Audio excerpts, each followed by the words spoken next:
Do you know the real problem with toxic people?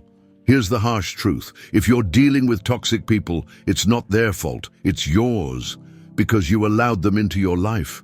Toxic people don't just appear out of nowhere. They feed on your weaknesses, fill the cracks in your boundaries, and take control because you let them. But the good news is, you can stop this. You don't need to try to change them. Instead, you need to learn how to outsmart them. In this video, I'll share powerful tactics that will not only help you handle toxic people, but also help you take back control of your life. By the end, you'll realize your world has always been in your hands. First, forgive, but don't forget. Forgiveness is one of the most misunderstood concepts. Many believe that forgiving means being weak, naive, or willing to turn a blind eye to the pain someone caused you. But real forgiveness is something entirely different. It's not about excusing their behavior or letting them back into your life. Forgiveness is about freeing yourself from the chains of resentment. I learned this the hard way years ago. I had a close friend, let's call him Alex. We were inseparable, or at least I thought we were. One day, I confided in Alex about something deeply personal, trusting him to keep it between us. But a week later, I found out that not only had he shared my secret, he had twisted it. Every time I saw him or heard his name, it felt like the wound was being reopened. The resentment weighed me down, until one day I came across a quote. "Holding on to resentment is like drinking poison and hoping the other person dies." That hit me hard. I realized that while Alex was out living his life, I was trapped in anger and pain. My resentment wasn't punishing him, it was punishing me. So I forgave him, but not in the way most people think. I didn't call Alex to make peace. I didn't let him back into my close circle. I forgave him silently in my heart. I let go of the anger, not for his sake, but for my own peace. But here's the key, I didn't forget. That betrayal became a priceless lesson in who to trust and who to keep at a distance. Forgiveness allowed me to move forward without bitterness, but remembering the betrayal protected me from making the same mistake twice. Forgiveness is often seen as weakness, but in reality it's the ultimate act of strength. Letting go of anger takes courage, especially when holding on to it feels justified. But forgetting, that's a different story. Forgetting rips out the lesson along with the pain. You don't keep reopening the wound, but you also don't erase the scar. A scar isn't a reminder of pain. It's proof that you survived and learned. It doesn't define you, but it shapes your future decisions. The Stoics often emphasize the power of controlling emotions. Forgiveness is a perfect example of this. By forgiving, you take control of the situation, refusing to let someone else's toxic actions dictate your peace. And by not forgetting, you protect yourself from experiencing it again. Second, limit their access.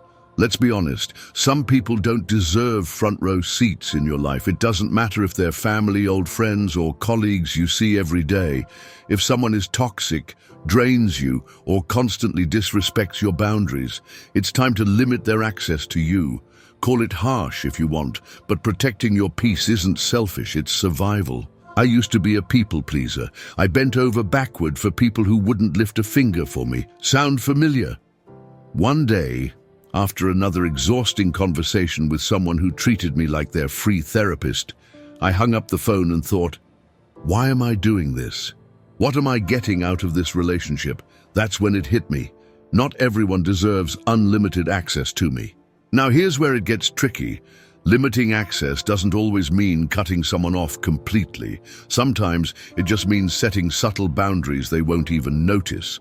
For example, a friend who constantly dumps their problems on you, start responding with, "That sounds tough. How are you planning to handle it?" Watch how quickly they lose interest. A family member who always criticizes your life choices? You don't need to argue or explain. Just nod, smile, and keep your plans to yourself. Their disapproval loses power when they don't know your next move. A gossiping colleague who thrives on drama. Every time they start with, "You won't believe what so-and-so did," Just say, "I'm not really into office drama," and walk away. It'll feel awkward at first, but guess what? They'll stop dragging you into their mess. Limiting access isn't cruelty, it's wisdom. Your time and energy are finite resources. Don't waste them on people who don't value them. Because here's the truth. When you start valuing yourself, the right people will too, and the wrong people, they'll fade away. Third, use humor to disarm them. Sometimes, the best way to deal with a toxic person is not to take them seriously. Toxic people thrive on tension, drama, arguments, and conflict. But what happens when you refuse to give them what they want? Instead of arguing, you stay just detached enough to deflate their ego, like a balloon losing air. Their grand performance falls apart. I remember a toxic coworker who loved criticizing everyone and everything. Nothing was ever good enough for him. Not the work, not the way people dressed, not even how they drank their coffee. One day, in front of everyone, he commented on my messy desk. "Wow, your desk looks like a tornado hit it. How do you even find anything in that chaos?"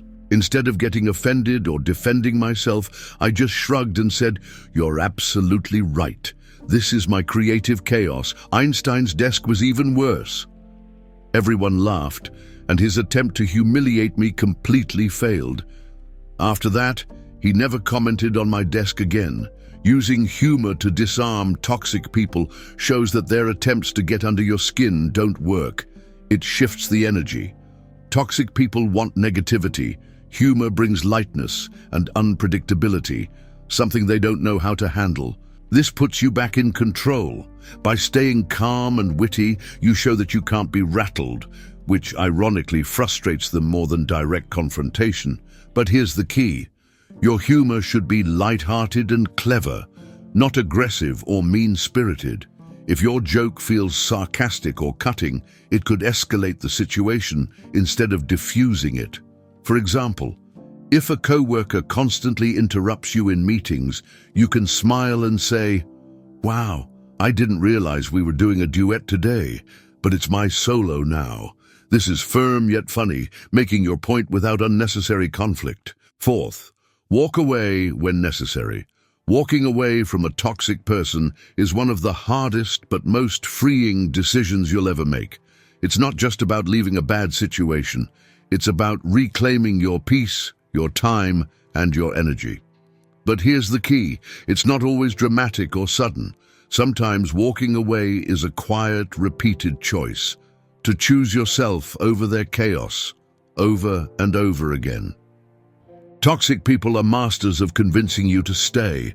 They'll say things like, "I'm sorry, I'll change. If you leave, you're abandoning me." And if we're honest, there's always a part of you that wonders, am I a bad person if I walk away? But here's the truth. Staying in a relationship, whether it's a friendship, romance, or family bond, that drains you isn't noble. It's self-destructive. I had a close friend who was the life of the party, but a nightmare one-on-one. Every conversation revolved around his problems, his needs, and his drama.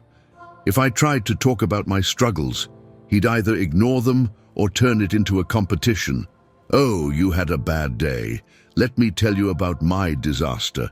At first, I excused it. He's going through a lot. He doesn't mean it. But as months turned into years, I realized I was giving everything to this friendship and getting nothing in return. The breaking point came when I went through a crisis and needed support. I reached out to him, and his response was, "Sounds rough, but I have my own stuff going on." That's when I realized he wasn't toxic out of malice. He was toxic because he simply didn't care. So I finally walked away, and while it hurt, I felt like a massive weight had been lifted off my shoulders. Walking away doesn't always mean cutting someone off completely. It can mean gradually reducing contact. Stop answering every call. Stop replying immediately to texts. Let them fade into the background of your life. It can mean setting firm boundaries. "I can't talk about this," or "I'm not able to handle this anymore." These are strong yet respectful ways to emotionally detach. Sometimes walking away means rejecting the outdated idea that you must tolerate toxic family members just because they're family. Being related to someone doesn't give them the right to manipulate, hurt, or drain you. You have every right to build relationships that support you, not ones that break you down. And when you finally walk away, you'll realize something powerful. You weren't just walking away from them. You were walking toward a healthier, happier version of yourself. Fifth, surround yourself with inspiring people. Dealing with toxic people is like trying to swim with weights tied to your ankles. You're constantly being dragged down by their negativity, their manipulations, or their drama. The best antidote? Surround yourself with people who lift you up.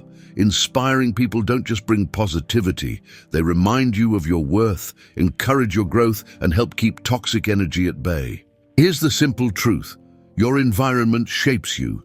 If you spend most of your time around toxic people, you'll inevitably absorb some of their negativity. But when you surround yourself with people who genuinely want the best for you, something magical happens. You start seeing the best in yourself. Think about this.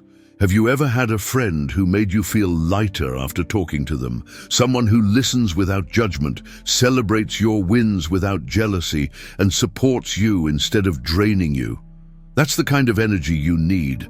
There was a time in my life when I was stuck in a cycle of toxic relationships. Then one day, I met a new coworker who was unexpectedly positive and sincere. He'd say things like, "You're really good at this. Why don't you take the lead?" Or, "You handled that situation amazingly." Over time, I realized I had become so used to subtle put-downs that I didn't even recognize genuine support when I saw it. Spending time with him, and others like him, showed me what I had been missing. They weren't trying to compete, undermine, or manipulate me. Instead, they inspired me to believe in myself and raise my standards for the relationships I allowed into my life. Sixth, refuse to play their games. Toxic people thrive on chaos. They're like emotional puppeteers, pulling strings to manipulate, provoke, or control you.